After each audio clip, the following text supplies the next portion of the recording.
Once upon a time, there was a young hunter,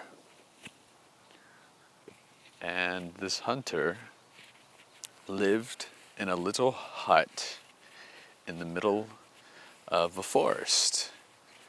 And one day, this hunter was coming home from a good hunt, and things had gone very well. But he gets frightened. He gets frightened because he looks in the distance and he sees there's a trail of blue smoke coming from his hut.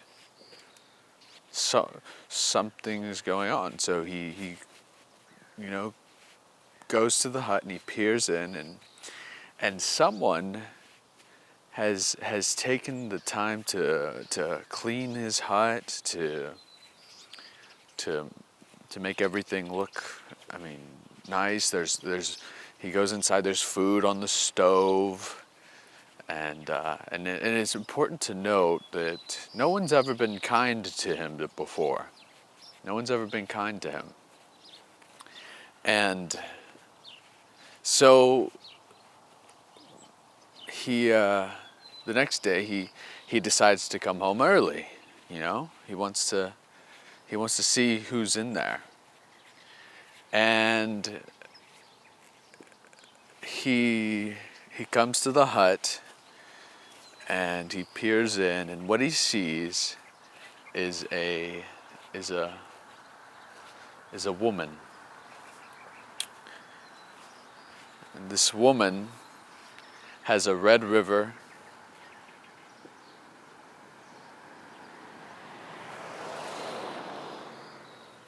This woman has a red river of hair flowing down her back.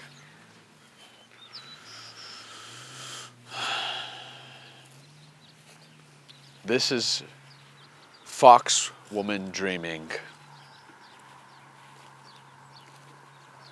She's part fox, part woman, and part spirit of the forest.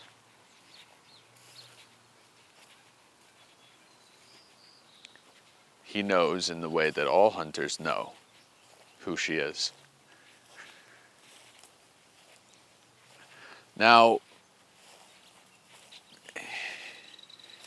he goes inside, and she knows in the way that all women know when she's being watched.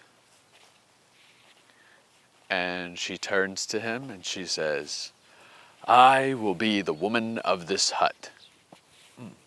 Puts her foot down. And he looks at her and he recognizes a good thing when he sees one. And yeah, okay. So they have a night, one of those nights that's beautiful. She knows some songs and some jokes, and he knows some stories, and they share this night together. That we're all a little bit jealous to this day. Now, they spend some time together, throughout, and I think it's important to note that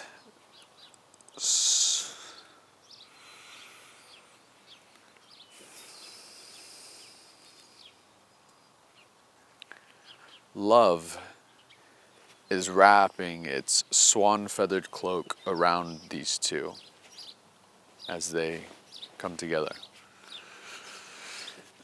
And some time passes, and it's wonderful. They have wonderful times and great memories created, and it's a beautiful thing. One day, it's also important to note that the Foxwoman Dreaming wears a pelt, right? She wears a pelt, and when she's in the hut, she takes the pelt off and she puts it on the back of the door, hangs it on the back of the door, and leaves it there. But it gives off a regal scent, a strong scent, a scent that's, pungent. It's strong.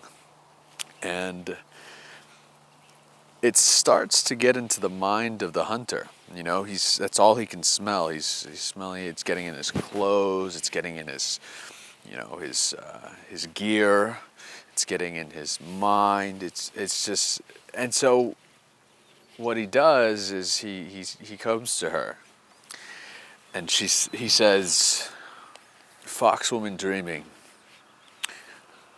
when I saw you, I thought that the moon had come down from her place in the sky and landed on a bed of flowers.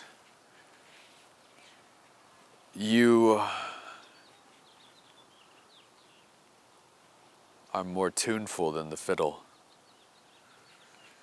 You're more tuneful than the fiddle. But there's just this one thing. Would you consider getting rid of the pelt?" And I'm not saying to get rid of it. I'm not saying to throw it away. I'm not saying to burn it. I'm not trying. But can we just move it out of our love den? Just put it outside, And she looked at him like all women would look at him. She didn't say anything. She doesn't say anything. They go to bed that night. It's fine. She says, maybe it'll pass. It's just a phase. It'll pass. Some time passes, and he comes to her again, and the scent is just in everything. He can't ignore it anymore, and he tells her. He says, "Look, I've told you once. Maybe the poetry has left his voice." And he looks at her and he says, "I told you once already. Get rid of the pelt." And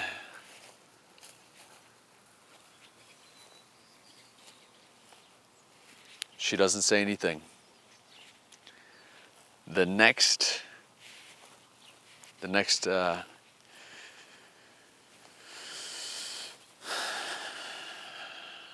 morning, when the hunter wakes up,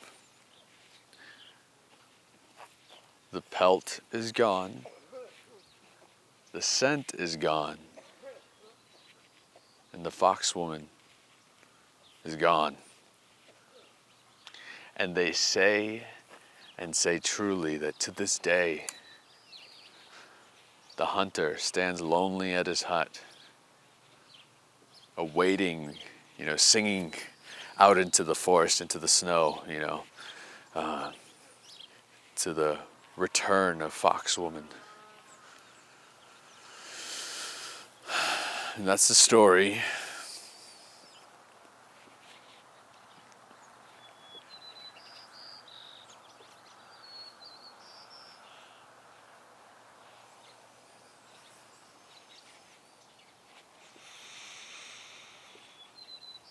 It's a really remarkable thing. I think that these stories can echo back to us where we are, where we stand, and what we're moving towards, and not only that, but what the story is trying to show us, trying to point us towards.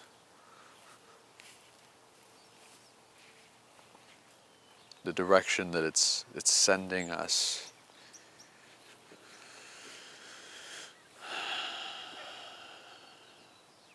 I figure I'll just, for now, leave that as it may. Thank you for listening.